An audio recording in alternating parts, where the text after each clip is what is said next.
Doctor Pablo, ¿por qué la reforma al Poder Judicial se realizó en este momento? A ver, creo que eh, digamos, hay una respuesta corta, muy fácil, y una respuesta más larga, más compleja, ¿no? La respuesta corta, pues, tiene que ver con el enojo, ¿no? La reacción del presidente López Obrador del expresidente López Obrador, contra ciertas resoluciones de la Suprema Corte que le parecieron pues especialmente ofensivas, ¿no? Particularmente temas de la Guardia Nacional o de la reforma energética, ¿no? El presidente López Obrador consideró pues, que no era posible que alguien le estuviera frenando su agenda, que el Poder Judicial no tenía esa función, que el Poder Judicial tenía que ser más bien un brazo más, ¿no? Eh,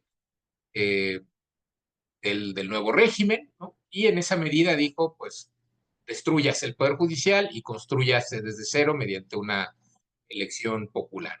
Básicamente lo que se hizo. Esa sería la respuesta corta y sería atribuir también o poner el énfasis demasiado en la psicología eh, o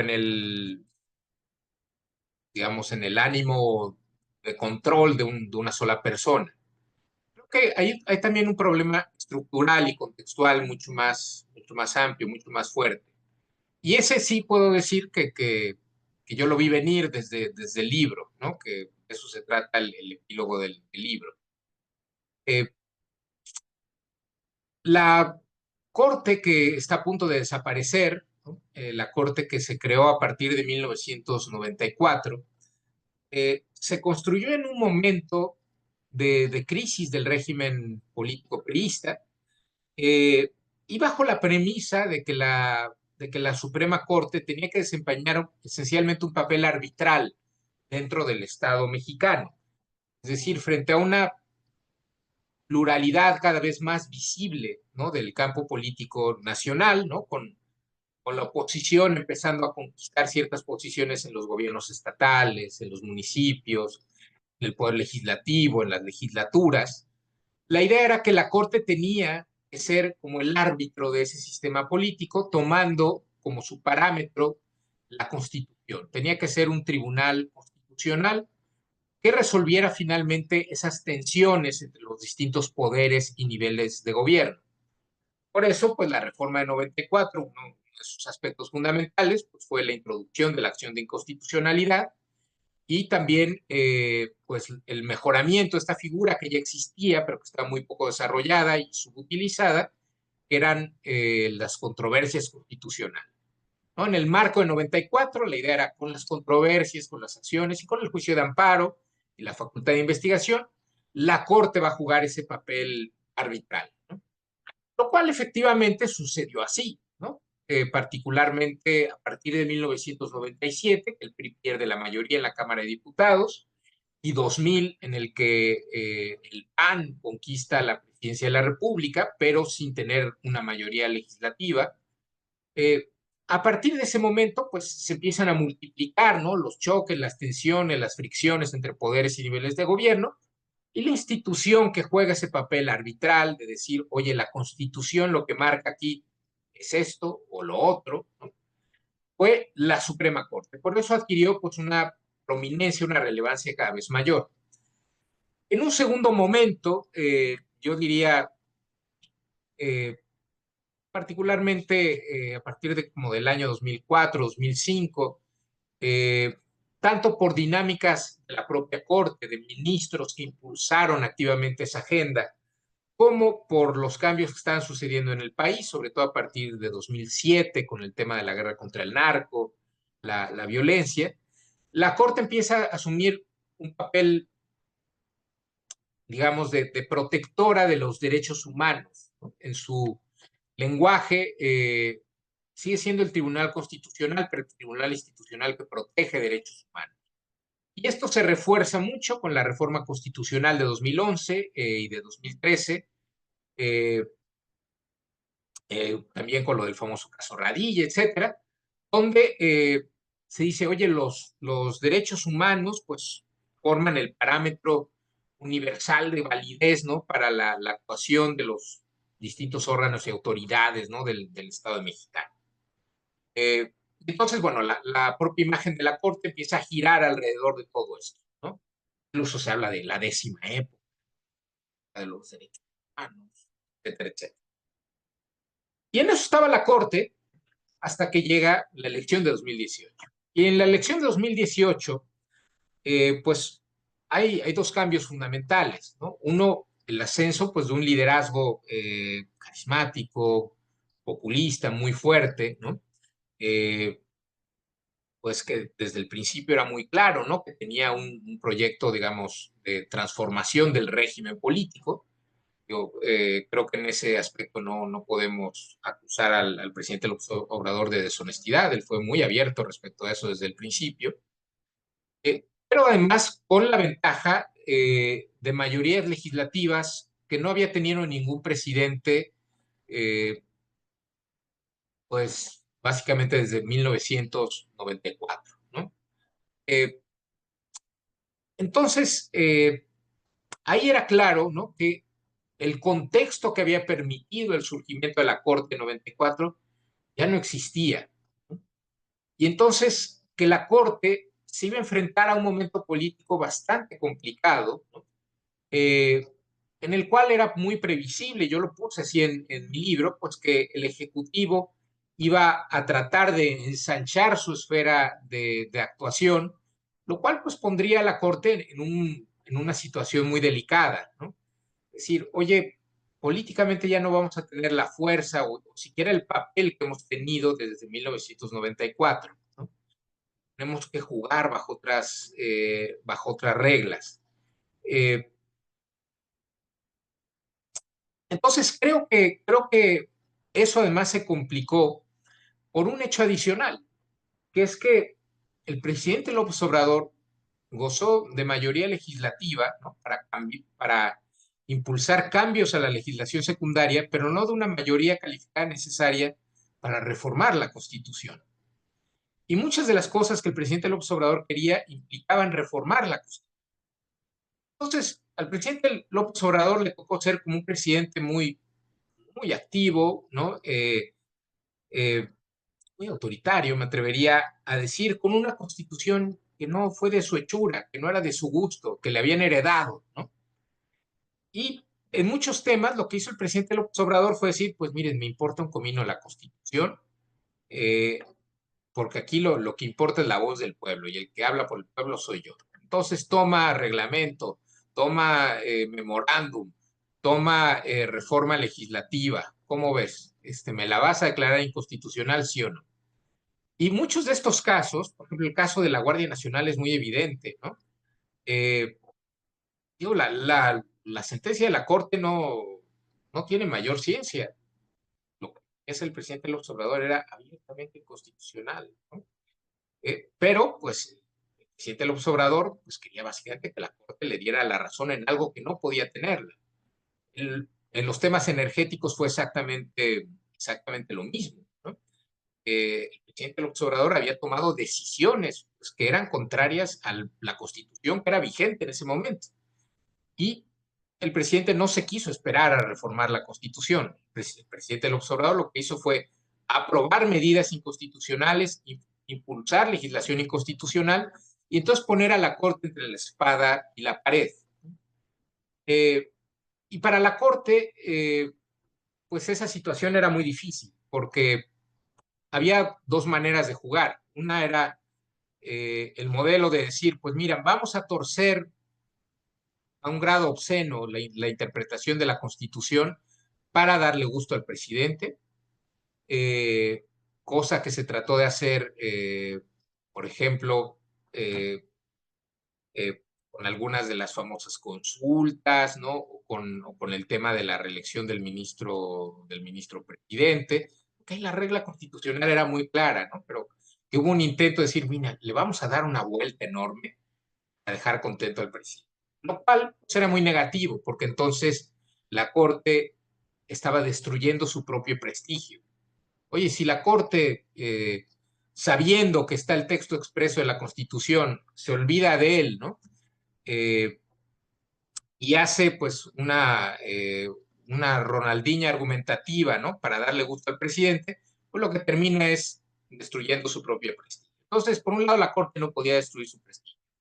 Por el otro, la Corte pues estaba ganándose cada vez más la enemistad, la animosidad de un líder político muy fuerte, ¿no? Y finalmente, pues, ¿qué prevaleció? Prevaleció el enojo de este líder político, eh, que desafortunadamente, ¿no? Me parece que, pues, que en un arranque verdaderamente autoritario, ¿no? Sin meditar con tranquilidad, ¿no? Sobre las implicaciones, ¿no? Los problemas que traería una reforma como la que propuso, se impuso a fuerza, ¿no? Siempre pues bajo esta cultura política, ¿no? De disciplina absoluta dentro del partido, ¿no? De seguimiento ciego a cualquier palabra que venga del líder político, ¿no? Y en esas estamos, ¿no? Una reforma pues que no va a solucionar los problemas que tiene la justicia en México, eh, que va a crear más problemas de los que ya existían, que va a destruir muchos avances que ya se habían logrado, que incluso le va a costar políticamente al propio régimen, pero eso lo verán en su momento, ¿no? Eh, entonces, pues sí, creo que se llegó al peor resultado posible.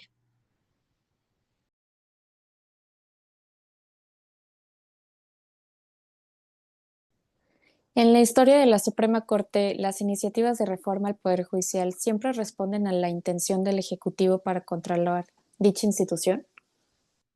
No necesariamente. No, hay un largo historial de reformas al Poder Judicial. Muchas de estas reformas, en realidad, trataban de corregir o resolver problemas que ya se presentaban en la práctica. Por ejemplo, hay varias reformas a mediados del siglo XX que fueron pensadas, por ejemplo, para resolver con el problema del rezago judicial.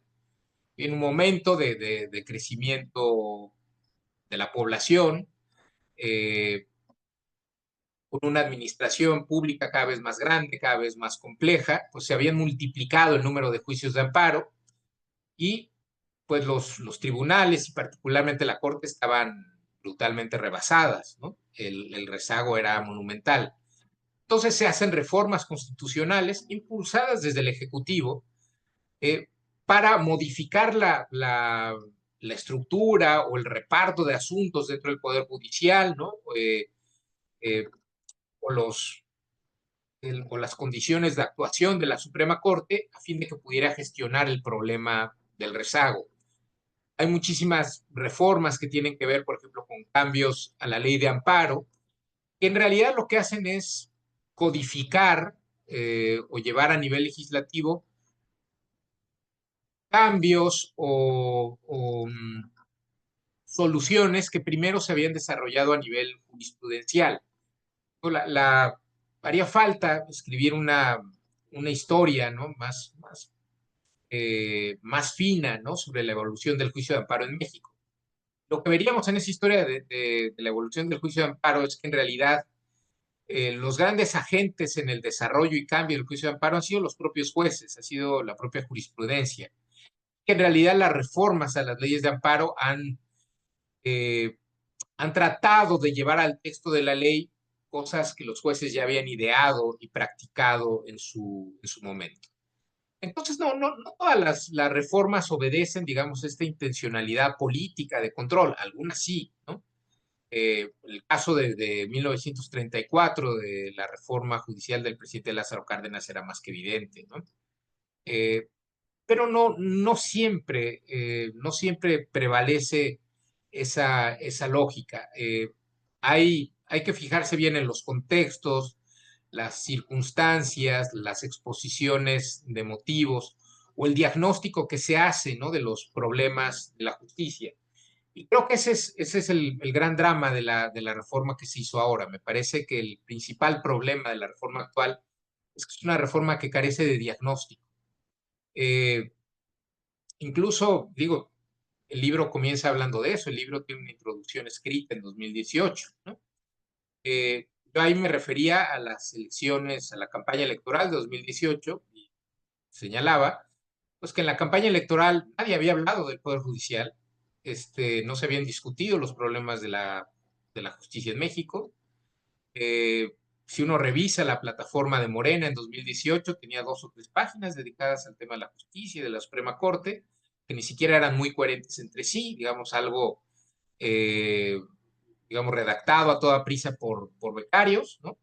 Y entonces, en realidad, pues no, ni siquiera había una comprensión clara de los problemas que tenía el sistema de administración de justicia. Eso no se resolvió con la reforma, con la iniciativa de reforma. Si uno lee la iniciativa de reformas, pues es un pastiche de discursos, ¿no? De lugares comunes, eh, de tonterías esencialmente políticas, ¿no? Eh, de citas de gente completamente sacadas de contexto. eh, y entonces, pues, no hay un diagnóstico de verdad, ¿no? De los problemas de la justicia en México. Yo creo que nadie en su sano juicio diría que la justicia en México es ideal, es perfecta, o era una maravilla desde 1994. Por supuesto que no lo era.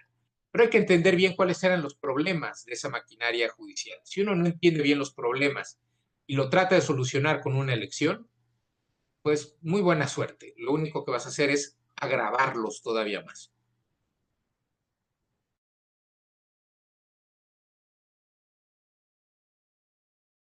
En distintas coyunturas históricas ha habido disputas relevantes por la presidencia de la Suprema Corte. ¿Hasta qué punto podríamos hablar de una codicia institucionalizada por ese cargo y cómo ha evolucionado el papel político y simbólico del presidente del máximo tribunal en el tiempo? Esta es más complicada y creo que ha habido eh, 2 momentos donde, como dices, la codicia por el cargo ha sido problemática para la Corte. Primero, creo que es importante entender cuál ha sido el doble papel de los presidentes de la Corte.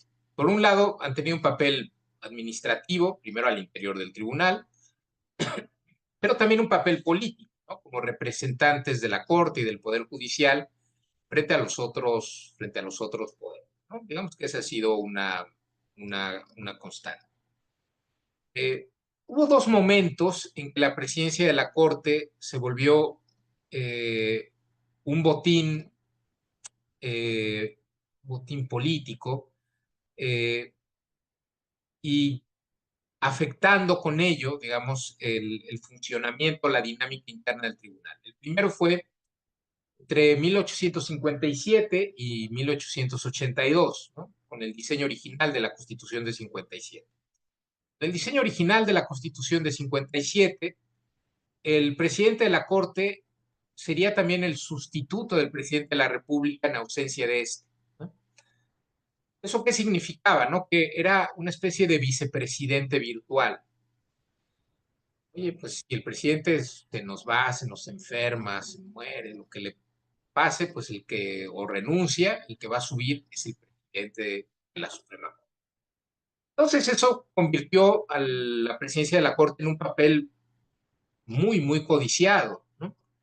Porque podía significar un trampolín, ¿no? Al máximo poder del país, ¿no? Al poder ejecutivo.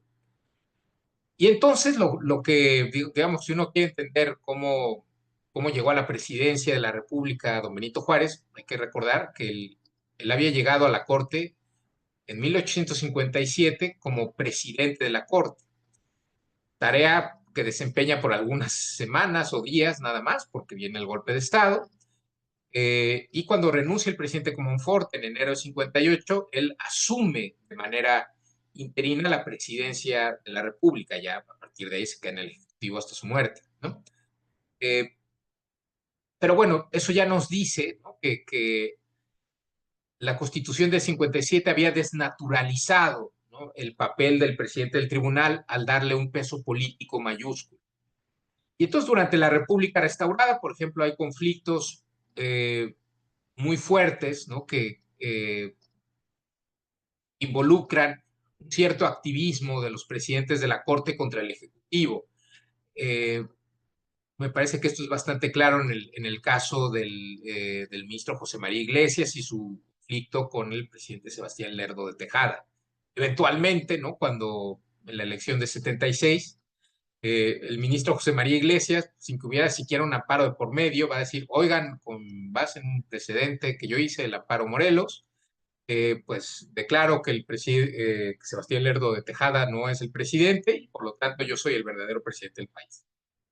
Eh, Eso politizó extraordinariamente al máximo tribunal y por eso yo creo una de las contribuciones, me parece, más importantes del ministro Ignacio Vallarta fue impulsar una reforma para que el presidente de la Corte dejara de ser el sustituto del presidente de la República en su ausencia.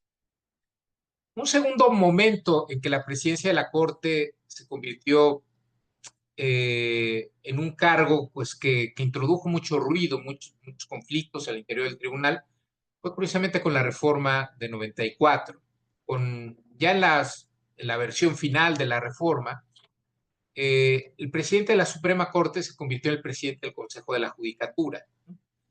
Y eso le dio al presidente de la Corte un poder muy, muy grande en la administración y gestión de la justicia federal. Entonces, eso desafortunadamente dio lugar como a guerras sordas debajo de la mesa entre los ministros eh, para ver quién quedaría como presidente de la Corte, porque en realidad el gran botín, ¿no? El gran atractivo era controlar la judicatura federal, ¿no? Eh, Creo que, digamos, al menos durante varios años o durante más de una década, los ministros supieron gestionar de manera bastante civilizada esa competencia por el poder al interior del Poder Judicial, pero digamos, ese pacto de buen comportamiento, ¿no? Que habían tenido durante varios años se rompió completamente ya para 2015. Eh, yo creo que poca gente de aquí se va a acordar, pero en el año 2015, pues cuando tocó la sesión en enero de aquel año para elegir al nuevo presidente de la Corte, pues hubo más de 30 rondas de votación, una locura, ¿no? Porque ya había una pelea sorda entre dos candidatos, ¿no? Que eventualmente se destrabó, ¿no? Digamos, el rumor, el chisme es que se destrabó básicamente por indicaciones del presidente de la República, que decía que no podía seguir ese show, ¿no? Pero claramente se vio desde ese momento, pues, que la competencia por la presidencia de la Corte, pues ya había adquirido un carácter político poco sano para el máximo tribunal. Y desafortunadamente creo que esas guerras intestinas por el control de la presidencia, por el control de la Corte, pues se mantuvieron a partir de ese momento, ¿no? Eh, y lo que se tradujeron es en una Suprema Corte que actuó de manera muy dividida en el momento más difícil de su historia. Eh, Digo, cuando llegue el momento de escribir lo que pasó en los últimos 6 años, habrá que advertir y subrayar, ¿no? Que no todo el mundo en la Corte jaló parejo, ¿no? Frente a las presiones políticas que estaba viviendo el máximo tribunal. En un momento en que la Corte tuvo que haber mostrado cierta unidad, ¿no? Cierto compromiso con valores esenciales, ¿no? O con su papel dentro del sistema constitucional, había una división brutal que giraba en torno a la elección para la presidencia de la Corte, ¿no? Eh, y eso pues terminó minando, ¿no? Su fortaleza política desde dentro, desafortunadamente.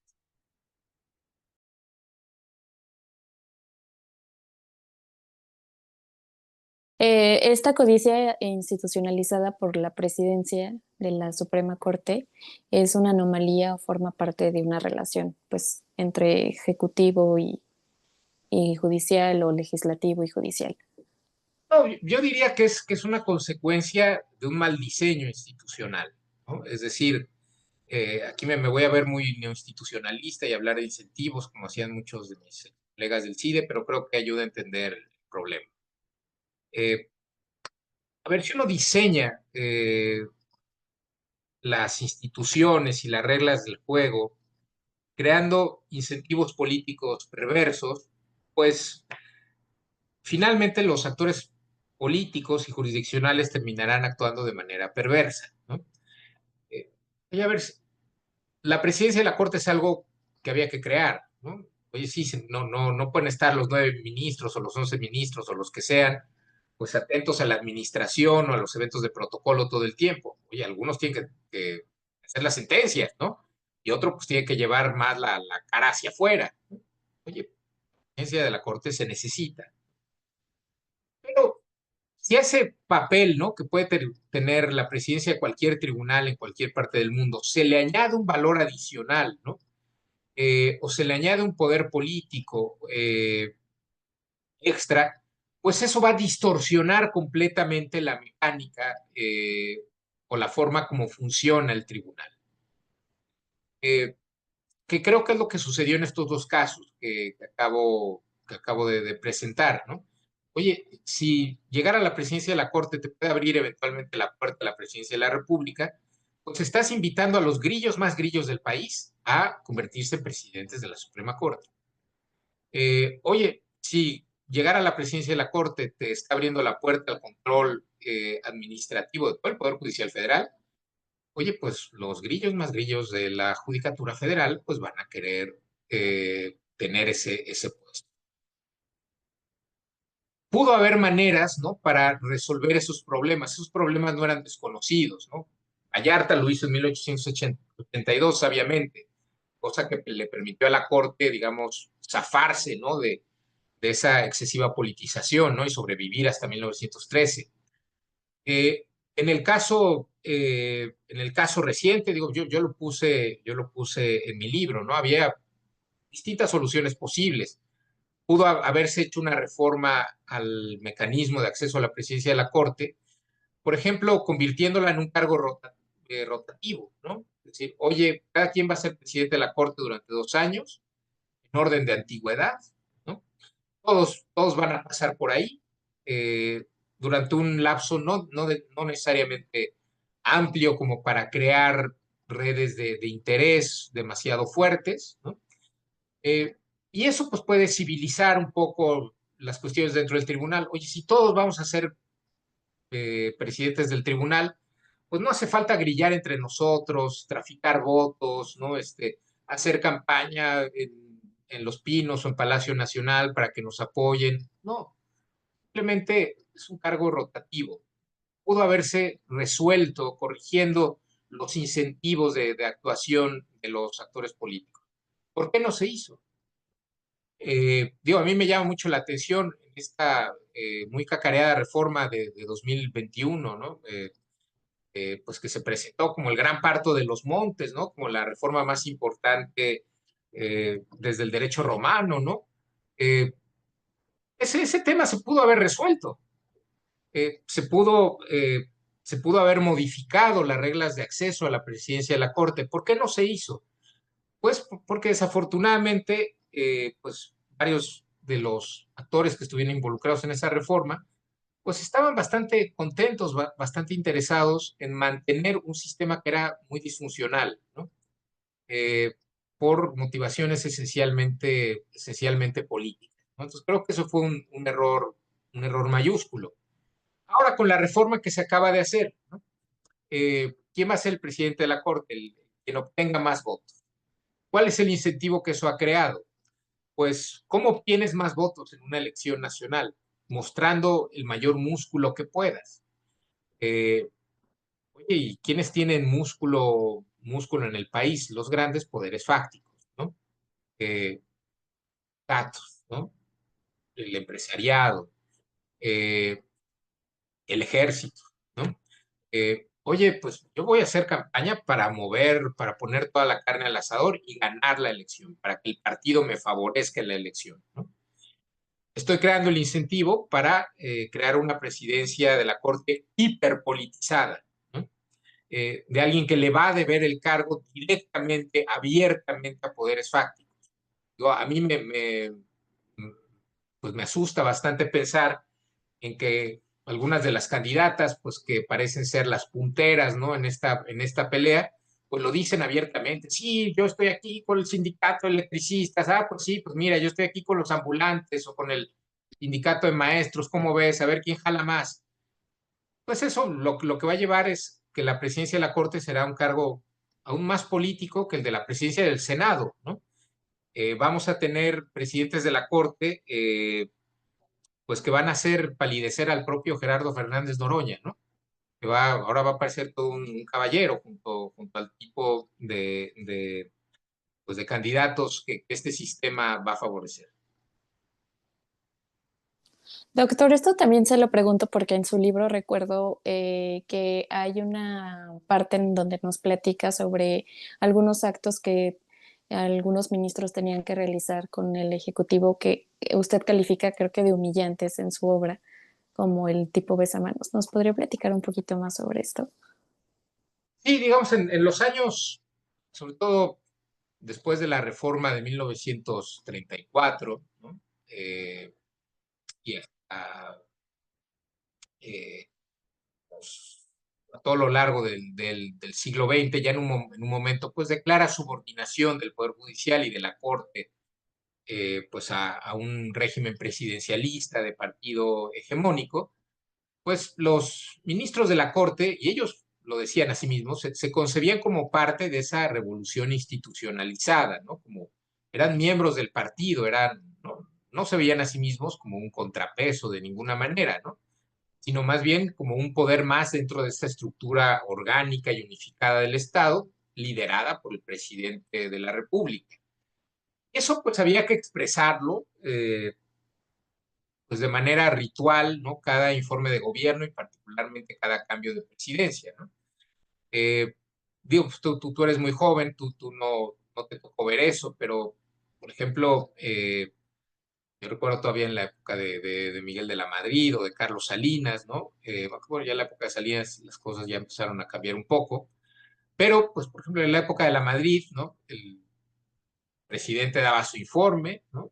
Y después, pues iba en coche, ¿no? En una procesión ritual, como si fuera un virrey del siglo XVIII, desde el Congreso hasta el Palacio Nacional, ¿no? Entonces iba aclamado, vitoreado por las masas, ¿no? Digo, así eran las procesiones de bienvenida a los nuevos virreyes, ¿no? Eran muy, muy parecidas a eso. Eh, y luego, pues llegaba a Palacio Nacional y era felicitado, eh, pues por los distintos actores políticos, ¿no? Los senadores, los empresarios, los líderes del partido, de la CTM, y por supuesto los ministros de la Corte, en el ritual que se llamaba comúnmente como el besamanos, que es como se llamaba en la época virreinal, ¿no?